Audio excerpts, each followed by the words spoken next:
वो आपसे क्लैश करेगा, वरना वो कार्टून हो नहीं सकता। और इसीलिए जब किसी का मजाक उड़ाना होता है तब हम कह देते हैं कि आप बिल्कुल कार्टून लग रहे हैं। तो कार्टून की ये है कि कार्टून ऐसा ही है। इरफान खान साहब हमारे साथ बैठे हैं। इरफान साहब, कार्टून की प्रवृत्ति ही है कि वो कार्टून बनाया जाएगा, मतलब आपका कार्टून बनाया जा रहा है, मतलब उसमें निहित है उसका अर्थ। जिस तरह से अभी हमने देखा असीम त्रिवेदी के केस में, आपको क्या लगता है, क्या कार्टून के मामले में भी कोई मर्यादा, कोई लक्ष्मण रेखा, कोई एक ऐसी लाइन हम ड्रॉ करते हैं या नहीं कर सकते? डेफिनेटली, जैसे कि हर कोई व्यक्ति इस देश का वो कानून के दायरे में आता है और अभिव्यक्ति की आजादी सभी को मिली हुई है। शायद दिन में हम लोग कोई भी काम करते हैं उसके पीछे 90% अभिव्यक्ति की आजादी की वजह ही होती है। जो हम लोग मूव करते हैं, बात करते हैं, कुछ भी करते हैं, वैसे ही कार्टून में भी होता है कि एक दायरा होता है। जब बनाते हैं तो उस वक्त ये बात याद रखते हैं कि किसी का अपमान तो नहीं हो रहा, कोई समूह जो जन समूह है उसकी भावना को ठेस तो नहीं लग रही है, या कोई धार्मिक भावना तो नहीं आहत होंगी। सही कही। ओके, पिंकी आनंद जी हमारे साथ बैठे हुए हैं, सुप्रीम कोर्ट की जानी मानी वकील। पिंकी, जिस तरह से उनके ऊपर राजद्रोह का आरोप लगा, और राजद्रोह पहले भी जब लगा है तब भी देश में ये बहस छिड़ती है कि साहब वो क्यों आप औपनिवेशिक काल के इस कानून को अभी तक जिलाए रखे हुए हैं, इसको संशोधित करिए, इसको बदल डालिए या खत्म कर डालिए।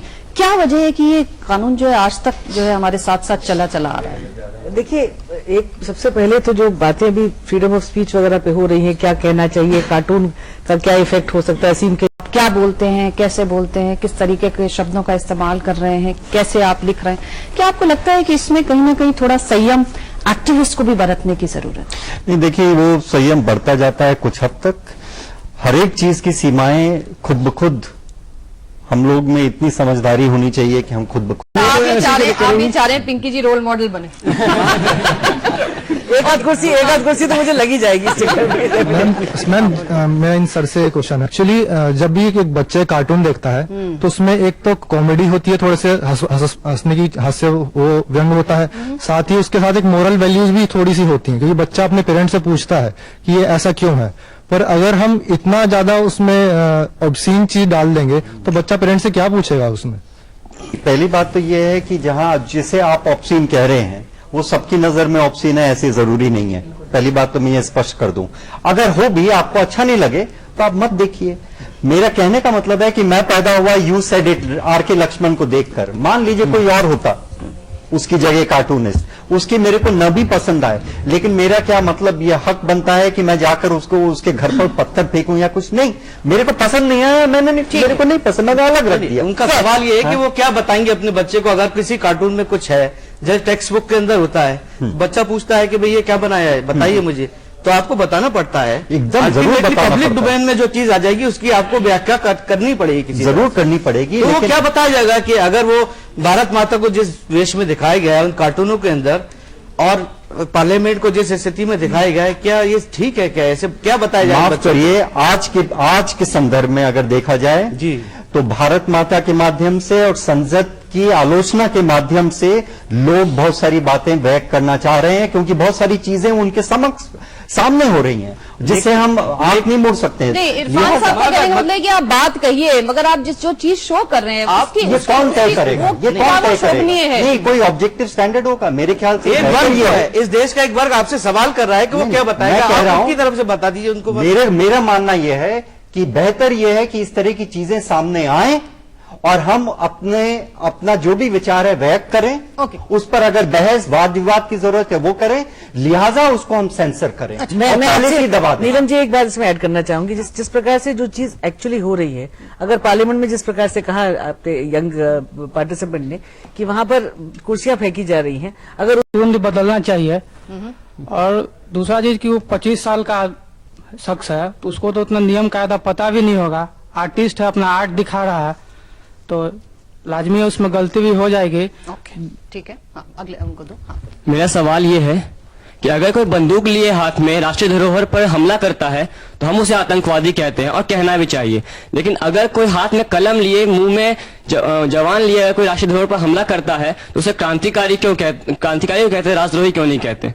ये राष्ट्रीय प्रतीकों से जुड़ी हुई एक बात प्रमोद जी से जरा सा जानते हैं। राष्ट्रीय प्रतीकों को लेकर संवेदनशील होना भी चाहिए, लेकिन जिस तरह से हम देखते हैं कि बहुत सारे जो हमारे राष्ट्रीय चिन्ह हैं राष्ट्रपति के यहाँ या राज्यपालों के यहाँ कप प्लेटों तक में बने हुए होते हैं। तो मतलब फिर किस तरह से उनकी अस्मिता की बात हम करें जब इस तरह की चीजें भी लोगों को देखने में मिलती हैं, जिस तरह से ये बता रहे हैं? क्या कहते हैं आप? देखिए, एक तो जो ये कह रहे हैं कि बच्चों को बताने वाली बात, मैं उसी को राष्ट्रीय उससे जोड़ रहा हूँ। तो पहली बात तो ये एक बड़ा एक काल्पनिक सवाल है, अभी कोई ऐसी चीज आई नहीं है सामने कि क्या दिखाया जाए या क्या ना। दूसरे, जहां तक राष्ट्रीय प्रतीक की बात है, राष्ट्रीय प्रतीक का भी समाज और जो अलग अलग सांस्कृतिक माहौल है, आपको अमेरिका में अपना झंडा पहन करके निक्कर पहन करके भी लोग दिखाई पड़ जाएंगे। हमारे यहाँ उसका जो एक लेवल है वो नहीं है, उसको धीरे धीरे विकसित होना चाहिए। तीसरा, इस कार्टून में राष्ट्रीय प्रतीकों का इस्तेमाल किया गया है, राष्ट्रीय प्रतीकों के खिलाफ कहा गया है, ऐसा अभी नहीं कहा चाहिए। इस बात को हम सामान्य रूप से मान लेते हैं, पर मेरी छोटी छोटी एक्टिविटीज पे अगर ये आरोप लगने लग जाए कि मैं देशद्रोही हूँ या मैंने ये चीज गलत कर दी, वो चीज गलत कर दी, तो मेरी आजादी है कहाँ? ये कहना चाहूंगी कि कार्टून्स आई गेस एक बहुत ही इम्पोर्टेंट माध्यम है सबको ये बताने का कि हमारी सरकार में या हमारे पूरे देश में क्या चल रहा है। तो अगर कार्टून्स नहीं होंगे तो हमें कैसे पता चलेगा? It's very easy way to express yourself. It's a very easy way. To our eminent panelists, I would like to cite an example.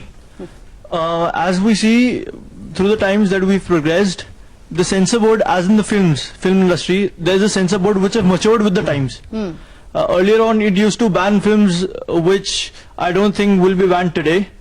Do you think, as an eminent panelist, that सहिष्णु हो रही है जनता नहीं हो रही है, cartoonist नहीं हो रहे हैं, साहित्यकार नहीं, व्यंग्यकार नहीं हो रहे हैं। सही बात तो ऐसा लगता है कि सत्ता की ओर से लोग ये असहिष्णु हो रहे हैं। और मुझे ऐसा लगता है कि पहले ये बात थी कि आप देखिए कि हम लोग जो कथाओं में सुनते हैं कि राजा महाराजा भी चुपचाप जाते थे, वेश बदल के जाते थे और सुन के आते थे कि लोग प्रजा क्या बात कर रही है। तो प्रजा जो बात करती रहती थी उसके अनुसार फिर अपने भी सुधार करते थे। सहिष्णुता जो वहाँ कम हुई है, वहाँ अभिव्यक्ति और इसका सवाल नहीं होता है, असहिष्णु हो रहे हैं, इसलिए अभिव्यक्ति की जो स्वतंत्रता है वह स्वतंत्रता बाधित हो रही है। उसकी फिर से वो जो इस बच्चे ने सवाल किया है, जो सेंसर बोर्ड बना था वो इनडिसेंसी क्लॉज है 19(2) में, which is a restriction on 19(1)(a), उसके तहत बना था। उसमें ऑब्सिनिटी ना हो और ऐसी ऑब्सिनिटी ना हो जो कि कंटेम्परेरी कम्युनिटी स्टैंडर्ड्स इसको कहते हैं, उसको वायलेट कर रही। कंटेम्परेरी कम्युनिटी स्टैंडर्ड्स 60 साल में कंटेम्परेरीनेस बदल गई, अब वो काफी दूर तक चला आया है। वो चीजें जो उस समय वो नहीं अच्छी मानी जाती थी, आज वो एक्सेप्टेड नॉर्म्स है। तो वो बदलता रहता है हमेशा। और जहां तक मीडिया को चाहे इस तरह के एक्सप्रेशन को बाधित करने का सवाल है, वो पावर सरकार को नहीं दिए गए हैं। पब्लिक इंटरेस्ट उसमें नहीं है 19(2) में, लिहाजा पब्लिक इंटरेस्ट में अगर सरकार कुछ करना चाहे तो उसको ताकत नहीं है। मीडिया स्वतंत्र है उसके लिए। कभी भी ये सोचना भी नहीं, अपने दिमाग में भी आप न लाना कि मीडिया के या फ्रीडम ऑफ एक्सप्रेशन में कोई भी सेंसर बोर्ड लगाया जाए, क्योंकि जिस दिन सेंसर हो गया उस दिन प्रजातंत्र लगभग खत्म हो जाए। जी मेरे दो सवाल है। पहला एक है कि whether we are going towards a disciplined democracy और नॉट। भारत एक डिसिप्लिन्ड डेमोक्रेसी की ओर जा रहा है या नहीं? क्योंकि ये सब जो हो रहा है, केओस हो रहा है सभी जगह, whether India is going towards a disciplined democracy और नॉट। Second thing is like cartoonist भी होते हैं, वो भी सोसाइटी के एक अंग होते हैं। तो when they are part of society, they should also know what is sentiments of the people, and they should not hurt the sentiments of the people. When a motherland is being the word that they have used, particularly Mr. Trivedi has used, like a politician and a bureaucrat are he has used such a word. I don't want to use it over here, but he has used such a word which will hurt the sentiments of one who respects the motherland. Okay. आप बोलिए। Can I say something? Yes. this debate, the freedom of expression leads to a serious notion that we are either we are living in the 18th century politics or heading towards the 21st century economy. Okay, हाँ, last जो ऑब्सनिटी पे बात हो रही थी अभी, cartoons में जो बच्चे पूछेंगे, अभी रिसेंटली एक कार्टून आया था सीम के through, which is depicting politician and corruption in an awkward position, which I can not depict over here, but it was in awkward position. तो ये सही है क्या इस तरीके के कार्टून छापना जो बच्चा पूछ ही ना पाए? ओके, हाँ, हमारे पास में कुछ और लोग हैं जो अपनी बात यहाँ कहना चाहते हैं। हाँ, आप माइक लीजिए, बताइए क्या बात? गौतम सर से सवाल करना चाहूंगा। सर गौतम सर ने कहा था कि संविधान में जो हमारी आजादी दी गई है उसे दरकिनार कर देना चाहिए। सर आजादी का मतलब यह नहीं कि कोई भी कार्टूनिस्ट आके किसी के खिलाफ कार्टून बनाए उसकी भावना को ठेस पहुंचाए। हाँ गौतम, अब बोलो आप। ये भावना को ठेस और ये सेंटिमेंट ध्यान में रखना, मेरे को लगता है अभिव्यक्ति की आजादी में अगर किसी की भावना को या किसी के सेंटिमेंट्स को ठेस लगती तो लगना चाहिए, एकदम लगना चाहिए। सवाल ये नहीं है, सवाल ये है कि आप में इतनी कुव्वत है कि आप उस पर बात रख सकें, अपनी आप काउंटर कर सकें, और आप एक सभ्य समाज में रहने के नाते आप उसमें एक वाद विवाद में हिस्सा ले सकें। यह कहना कि उसको बंद कर दो, उसको खत्म कर दो, उसको जला दो, उसको बात नहीं करने दो, वो कार्टून नहीं छपे कि उसमें भारत माता की अब 1 मिनट अवहेलना की गई है, ये कौन तय करेगा? भारत माता की मैं भी उतनी कदर करता हूं जितना आपने से बैठकर, लेकिन मेरे को अगर वो कार्टून एकदम सही जचा तो वो कोई गलत नहीं है। इसका मतलब नहीं है कि मैं देशद्रोही हो गया हूं। अगर कोई समझता है कि ये देश को भारत माता की नजर से नहीं देखता है, किसी और नजर से देखता है, उसे उसके साथ लेकिन उतना ही प्रेम है, तो उसको भी अपनी बात रखने का उतना ही अधिकार है जितना उसको जो इसे भारत माता जिस तरह से आप कह रहे हैं कि मनवाना चाहते हैं। ये कहने का मतलब ये है नहीं, बात तो हम समझ गए, सहनशीलता होनी गौतम जी की चाहिए। बात हम बिल्कुल समझ गए, लेकिन ये जो कह रहे हैं कि उसको ठेस लगे तो लगे, आप बताइए कानूनी क्या स्थिति है? क्या वाकई एब्सोल्यूट? नहीं, it is absolute to one extent, but there is limitation. उसमें कमी एक संशोधन है जहां पे डेफेमेशन है। अगर आप किसी को मान लीजिए किसी क्लास ऑफ पीपल को, किसी व्यक्ति विशेष डिफेमेशन में जा सकता है, कंटेम्प्ट में जा सकता है, अगर उसकी प्रतिष्ठा को आप कम करते हैं, उसको किसी प्रकार से इस तरह की एलिगेशन करते हैं कि उसकी जो डिग्निटी आप ये भी बताइए कि उसके लिए 3 दर्जन लॉज हैं, आप किसी में चले जाइए, वो तो एग्जिस्ट करते हैं। लेकिन उसमें अगर उसमें हो जाए, नहीं कई लोग जाते हैं, तो आप कोर्ट में जाइए। और आजकल फ्रैंकली बहुत केसेस कोर्ट्स में जा रहे हैं और कंप्लेंट्स हो रही हैं। नहीं, पर जब लोग कोर्ट में चले जाते हैं तब इस तरह का विवाद भी शुरू हो जाता है। विवाद होता रहे, लेकिन अल्टीमेटली इसमें हक है। ये मेरी अभिव्यक्ति की स्वतंत्रता थी, लेकिन आपकी अभिव्यक्ति 19(2) में जो रिस्ट्रिक्शन है कानून के हिसाब से हो सकती है। कानून ने प्रोवाइड किया है, डेफेमेशन है, ऑब्ससेनिटी है, सिक्योरिटी है, टेररिज्म है, सॉवरेनिटी है, ये सब इश्यूज आपके संविधान में ही बने हुए हैं और कानून है इनके ऊपर। हाँ बोलिए जी। मेरा क्वेश्चन यह है, जैसे असीम त्रिवेदी जी को उन्होंने अपने विचार प्रकट करे तो उन्हें कार्टून के जरिए तो उन्हें जेल में डाल दिया गया, तो यहाँ पर हमारी अभिव्यक्ति की जो स्वतंत्रता है वो तो कहीं पे भी नजर नहीं आई, तो इस पर आप लोगों की राय? ओके, बात पूछेंगे इनसे। हाँ। जैसा इरफान सर ने कहा कि वो देश प्रेमी है, असीम जी शुरुआत में कहा था उन्होंने, अगर वो देश प्रेमी होते तो शायद वो वैसा नहीं करते जिन्होंने अभी जो किया है। और अगर एक क्वेश्चन और है मेरा, मन की भावना है, वो देश प्रेमी तो है वो। हाँ जी, हाँ जी। एक क्वेश्चन और है, मुझे लगता है जहां तक using a national emblem is like abusing our nation. No, that is not necessary. A national emblem use is not bad. अगर आप उसको इस्तेमाल करें उसमें गलती नहीं है। उसको अगर आप किसी प्रकार से उसकी डिग्निटी को कम करते हैं तब खिलाते हैं, आप उतार के उसको पीटते हैं, उसको नीचे जलाते हैं, that is something which is bad. मैं तो समझता हूँ मैम कि कौन देशद्रोही है या कौन देश प्रेमी है इसका डिसीजन हम लोग नहीं कर सकते। इसके लिए कोर्ट है, रूल ऑफ लॉ है, उसके सामने हम लोग जाएंगे। असीम त्रिवेदी को भी जाना चाहिए वहां पे और कोर्ट डिसाइड करेगी कि वे देशद्रोही हैं या देशभक्त हैं। दूसरी बात है कि हमारे पास फ्रीडम ऑफ एक्सप्रेशन है जो आर्टिकल 19(1) में मेंशन किया गया है, वो फ्रीडम ऑफ एक्सप्रेशन एब्सोल्यूट नहीं है। 19(2) में रिस्ट्रिक्शन दे रखा है पार्लियामेंट कॉन्स्टिट्यूशन मेकर्स ने, और वहां पे in the interest of public order word use किया गया है। तो in the interest of public order में एक लेजिस्लेचर की रिस्पॉन्सिबिलिटी है कि वे ऐसे रिस्ट्रिक्शन लगाए जो पब्लिक ऑर्डर के इंटरेस्ट में है। दूसरी बात, रीजनेबलनेस की परख कोर्ट को करनी है, न कि पार्लियामेंट को करनी है।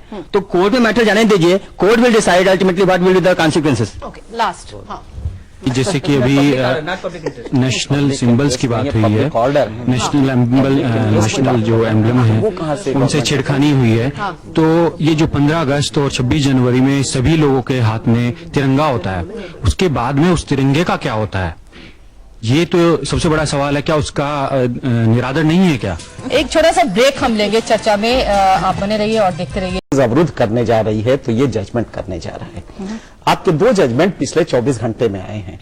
एक जजमेंट जो हम लोग के खिलाफ आया और ये कहा गया कि साहब एक्यूज अगर चाहे तो उसको राइट है कि वो कोर्ट ऑफ रिकॉर्ड्स में जाके बिल्कुल और प्री पब्लिकेशन सेंसरशिप लगा सकता है।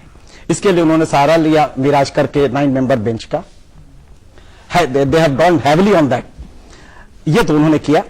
तो इसका मतलब है कि उनका यह कहना है कि एडमिनिस्ट्रेशन ऑफ जस्टिस प्रभावित होगा अगर मीडिया ट्रायल, जो वर्ड आपने यूज किया, हालांकि मुझे इस वर्ड से सख्त नफरत है, कम से कम आप लोग न यूज करें, क्योंकि मीडिया ट्रायल नहीं होता। हम वो दबी हुई इंफॉर्मेशन, आज जिस तरह सोसाइटी में चीजें चल रही हैं उसमें कोई भी इंफॉर्मेशन बाहर नहीं आएगी अगर हम सतर्क ना रहें।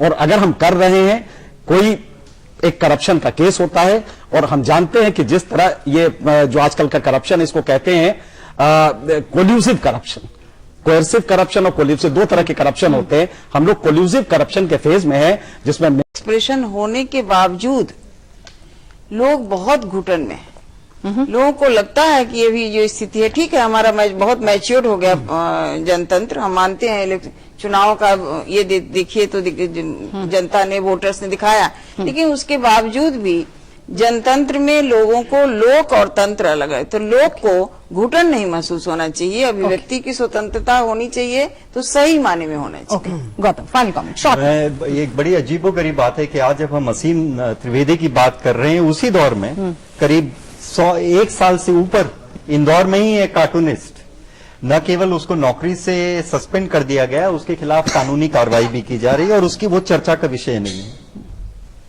मेरे कहने का मतलब यह है कि असीम त्रिवेदी के बहाने बहुत अच्छा हुआ, कम से कम कुछ चीजें सामने आई, लेकिन हिंदुस्तान में बहुत कुछ ऐसा होता है जो कि सामने नहीं आती है। और हम यही मानकर अगर चलते रहे और बैठते रहे कि किसी की भावना को ठेस पहुंच जाएगी, किसी के सेंटिमेंट्स को ठेस लग जाएगी, राष्ट्र के प्रतीक की अवहेलना हो रही है वगैरह वगैरह, तो हम भूल जाएंगे कि जिस जनतंत्र को बिठाने की जिम्मेदारी हमारे आजादी के फ्रीडम फाइटर्स ने ली थी और जिस तरह का संविधान उन्होंने हमें देने की कोशिश करी, हम वो न तो केवल पूरा, हम न केवल उसमें खरे उतरेंगे, लेकिन हम पीछे की तरफ जाते रहेंगे और हम भूल जाएंगे जो चीजें हमें करने की जरूरत है। हमें आज इस चीज की चिंता नहीं होनी चाहिए कि राष्ट्र के प्रतीक की क्या अवहेलना हो रही है। हमें तो ज्यादा इस बात पर चिंता होनी चाहिए कि आज भी 80% हमारी जनता क्यों भूखमरी में जी रही है। उससे हमारी भावना को ठेस नहीं लगती है, उससे किसी की नींद नहीं उड़ती, उसमें किसी को उंगली नहीं दिखाई जाती, या जिन्होंने इसकी पूरी अवहेलना करी है 34 साल में, उनके खिलाफ कोई कार्रवाई नहीं होती। Pramod Joshi ji, final comments. देखिए, मैं समझता हूं हम लोग काफी आक्रोश और आवेश में आ जाते हैं अक्सर, और दूरदर्शन में हम इस विषय पर बहस कर पा रहे हैं। आज से 20 साल पहले हम इस दूरदर्शन पर ऐसी बहस, हमें कोशिश करनी चाहिए कि उनका हक, अभिव्यक्ति का हक, जी सेंसिटिविटी की बात हो रही है कि किस प्रकार से कौन किसको चोट पहुंच रही है, ठेस पहुंच रही है, ये सिर्फ इमोशनल इश्यूज है, कानूनी, सामाजिक, प्रजातांत्रिक नहीं है। संविधान हमारा कहता है हम बोल सकते हैं, अगर मैंने आपको चोट पहुंचाई है सॉरी, पर इसका ये मतलब नहीं कि मैं बोल नहीं सकती जो मैं बोल रही हूँ। दूसरी बात, मीडिया ट्रायल की, एक मिनट के लिए सिंह साहब ने बहुत काम किया है, बहुत इंटरेस्टिंग इशू है, लेकिन एक बात जरूर है, मीडिया ट्रायल और ये लक्ष्मण रेखा की बात, लक्ष्मण रेखाएं हर चीज में होती है और एक बैलेंसिंग एक्ट, हमारे संविधान में बैलेंस है between judiciary, law, media, executive and parliament. So basically अगर मीडिया ट्रायल में सडनली तलवार गिलती है, उसके बाद हेमराज गिलती है, उसके बाद दूसरा आदमी गिलती है, उसके बाद चौथा आदमी गिलती है, प्रेशर नहीं पड़ना चाहिए जजेस को,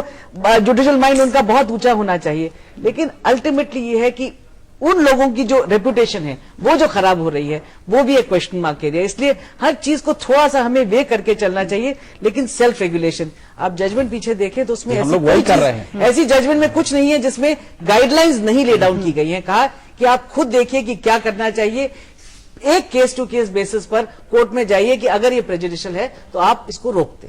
मैं ये कहना चाहता हूं कि राष्ट्रीय चिन्हों का कम से कम सम्मान करना चाहिए हमको, बाकी चीजों को छोड़ दीजिए। आपके अंदर कितना भी एंगर अगर होगा तो इसका मतलब ये नहीं है कि हम उठा के अपने राष्ट्रीय चिन्हों का दुरुपयोग करना शुरू कर दें और उसको टॉयलेट में रख दें या कहीं पर भी लगा दें। इस तरह की इजाजत कोई किसी को नहीं देता है करने के लिए, ना मुझे देता है, ना आपको देता है, ना किसी और को देता है। देश से बढ़ के कोई चीज नहीं होती है। सबसे पहले अगर आप ये कहें कि चिन्हों का दुरुपयोग हो गया तो क्या मतलब है? इसका मतलब है झंडे को आप उठाकर कहीं पर भी लगा लीजिए, पैरों में रख लीजिए। कमजोर है कि एक झंडे या एक प्रतीक से नहीं खत्म हो जाए। आपने जैसे कहा ये वाली बात को कि उससे कोई फर्क नहीं पड़ता। देश हमारी आइडेंटिटी क्या है, हमारे चिन्ह है। जब हम कहीं विदेश जाते हैं तो झंडा लेके आगे चलते हैं, इसका मतलब हम इंडिया से आए हुए हैं। ये प्रतीक हमारे चिन्ह है और इन्हीं से हमारे देश में पहचान होती है। इनकी तो कदर करनी पड़ेगी आप लोगों को। जी।